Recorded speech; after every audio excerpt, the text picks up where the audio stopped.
Chapter 13. How Wonkavite was invented. "I haven't been out of this bed in 20 years and I'm not getting out of it now for anybody," said Grandma Josephine firmly. "Nor me," said Grandma Georgina. "You were out of it just now, every one of you," said Mr. Wonka.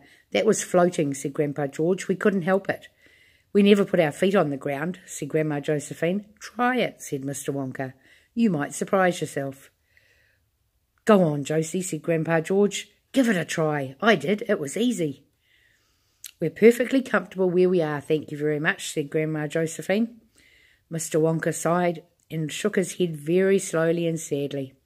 "Oh, well," he said, "that's that." He laid his head on one side and gazed thoughtfully at the three old people in the bed, and Charlie. Watching him closely, he saw those bright little eyes of his beginning to spark and twinkle once again. "Ha-ha," thought Charlie, "what's coming now?" "I suppose," said Mr. Wonka, placing the tip of one finger on the point of his nose and pressing gently, "I suppose, because this is a very special case, I suppose I could spare you just one tiny little bit of—" He stopped and shook his head. "A tiny little bit of what?" said Grandma Josephine sharply. "No," said Mr. Wonka, "it's pointless. You seem to have decided to stay in that bed, whatever happens, and anyway, the stuff is much too precious to waste. I'm sorry I mentioned it." He started to walk away. "Hey," shouted Grandma Georgina, "you can't begin something and not go on with it. What is too precious to waste?" Mr. Wonka stopped. Slowly he turned around. He looked long and hard at the three old people in the bed. They looked back at him, waiting. He kept silent a little longer, allowing their curiosity to grow. The Oompa Loompas stood absolutely still behind him, watching. "What is this thing you're talking about?" said Grandma Georgina. "Get on with it, for heaven's sake," said Grandma Josephine. "Very well," Mr. Wonka said at last. "I'll tell you, and listen carefully, because this could change your whole lives. It could even change you." "I don't want to be changed," shouted Grandma Georgina. "May I go on, madam?" "Thank you. Not long ago, I was fooling about in my inventing room, stirring stuff around and mixing things up the way I do every afternoon at 4 o'clock. When suddenly I found I had something that seemed very unusual. This thing I had made kept changing colour as I looked at it, and now and again it gave a little jump, and it actually jumped up in the air as though it were alive. "What have we here?" I cried, and I rushed it quickly to the testing room and gave some to the Oompa Loompa who was on duty there at the time. The result was immediate. It was flabbergasting. It was unbelievable. It was also rather unfortunate. "What happened?" said Grandma Georgina, sitting up. "What indeed?" said Mr. Wonka. "Answer her question," said Grandma Josephine. "What happened to the Oompa Loompa?" "Ah," said Mr. Wonka, "yes, well, there's no point in crying over spilled milk, is there? I realised, you see, that I'd stumbled upon a new and tremendously powerful vitamin, and I also knew that if only I could make it safe, if only I could stop it doing to others what it did to that Oompa Loompa." "What did it do to that Oompa Loompa?" said Grandma Georgina sternly. "The older I get, the deafer I become," said Mr. Wonka. "Do please raise your voice a trifle next time. Thank you so much. Now then, I simply had to find a way of making this stuff safe, so that people could take it without—" "Without what?" snapped Grandma Georgina. "Without a leg to stand on," said Mr. Wonka. So I rolled up my sleeves and set to work once more in the inventing room. I mixed and I mixed. I must have tried just about every mixture under the moon. By the way, there is a little hole in one wall of the inventing room which connects directly with the testing room next door, so I was able all the time to keep passing stuff through for the testing to whichever brave volunteer happened to be on duty. Well, the first few weeks were pretty depressing, and we won't talk about them. Let me tell you instead what happened on the 132nd day of my labours. That morning I had changed the mixture drastically, and this time the little pill I produced at the end of it all was not nearly as active or alive as the others had been. It kept changing colour, yes, but only from lemon, yellow to blue, then back to yellow again. And when I placed it on the palm of my hand, it didn't jump about like a grasshopper. It only quivered, and then ever so slightly. I ran to the hole in the wall that led to the testing room. A very old Oompa Loompa was on duty that morning. He was a bald, wrinkled, toothless old fella. He was in a wheelchair. He'd been in the wheelchair for at least 15 years. Here he is.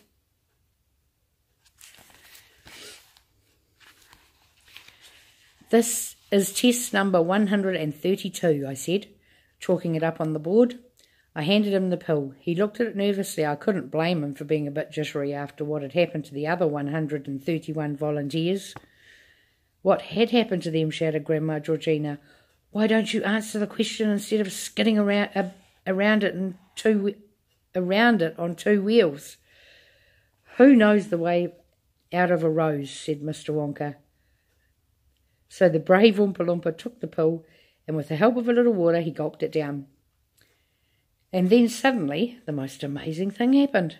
Before my eyes, queer little changes began taking place in the way he looked. A moment earlier, he'd been practically bald with just a fringe of snowy white hair round the sides and back of his head. But now the fringe of white hair was turning gold, and all over the top of his head new gold hair was beginning to sprout, like grass. In less than half a minute he'd grown a splendid new crop of long golden hair, and at the same time many of the wrinkles started disappearing from his face. Not all of them, but about half, enough to make him look a good deal younger, and all of this must have given him a nice tickly feeling, because he started grinning at me, then laughing, and as soon as he opened his mouth, I saw the strangest sight of all. Teeth were growing up out of the old toothless gums, good white teeth, and they were coming up so fast I could actually see them getting bigger and bigger. I was too flabbergasted to speak. I just stood there with my head poking through the hole in the wall, staring at the little Oompa Loompa. I saw him slowly lifting himself out of the wheelchair. He tested his legs on the ground. He stood up and he walked a few paces. Then he looked up at me and his face was bright. His eyes were huge and bright as two stars. Look at me, he said softly. I'm walking. It's a miracle.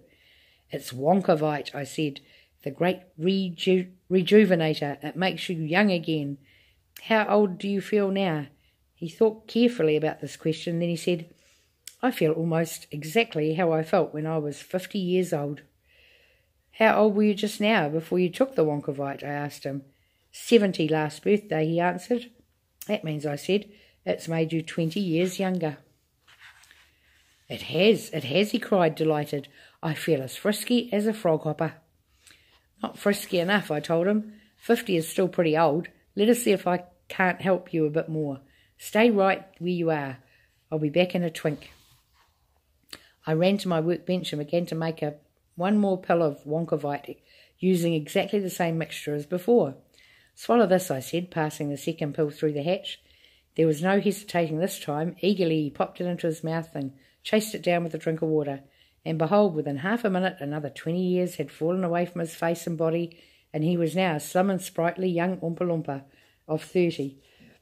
He gave a whoop of joy and started dancing around the room, leaping high in the air and coming down on his toes. Are you happy? I asked him. I'm ecstatic, he cried, jumping up and down. I'm happy as a horse in a hayfield. He ran out of the testing room to show himself off to his family and friends. Thus was Wonkavite invented, said Mr. Wonka, and thus was it made safe for all to use. Why don't you use it yourself then, said Grandma Georgina. You told Charlie you were getting too old to run the factory, so why don't you just take a couple of pills and get 40 years younger? Tell me that. Anyone can ask questions, said Mr. Wonka.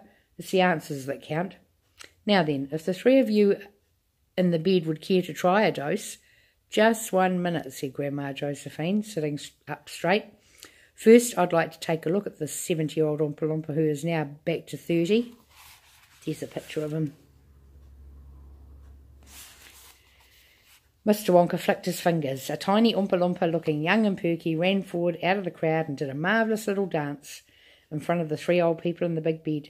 2 weeks ago he was 70 years old and in a wheelchair, Mr. Wonka said proudly. And look at him now. The drums, Charlie, said Grandpa Joe. Listen, they're starting up again. Far away, down on the bank of the Chocolate River, Charlie could see the Oompa Loompa band striking up once more. There were 20 Oompa Loompas in the band, each with an enormous drum twice as tall as himself, and they were beating a slow, mysterious rhythm that soon had all the other hundreds of Oompa Loompas swinging and swaying from side to side in a kind of trance. Then they began to chant. If you are old and have the shakes, if all your bones are full of aches, if you can hardly walk at all, if living drives you up the wall, if you're a grump and full of spite, if you're a human parasite, then what you need is Wonkavite. Your eyes will shine, your hair will grow, your face and skin will start to glow, your rotten teeth will all drop out, and in their place, new teeth will sprout. Those rolls of fat around your hips will vanish with your wrinkled lips. Will vanish, and your wrinkled lips will get so soft and rosy pink that all the boys will smile and wink and whisper secretly that this is just the girl they want to kiss. But wait, for that is not the most important thing of which to boast. Good looks you'll have, we've told you so, but looks aren't everything, you know. Each pill as well to you will give an extra 20 years to live. So come old friends, and do what's right. Let's make your lives as bright as bright. Let's take a dose of this delight, this heavenly magic dynamite. You can't go wrong, you must go right. It's Willy Wonka's Wonkavite. I think Nana needs some of that Wonkavite. Be quite handy, wouldn't it?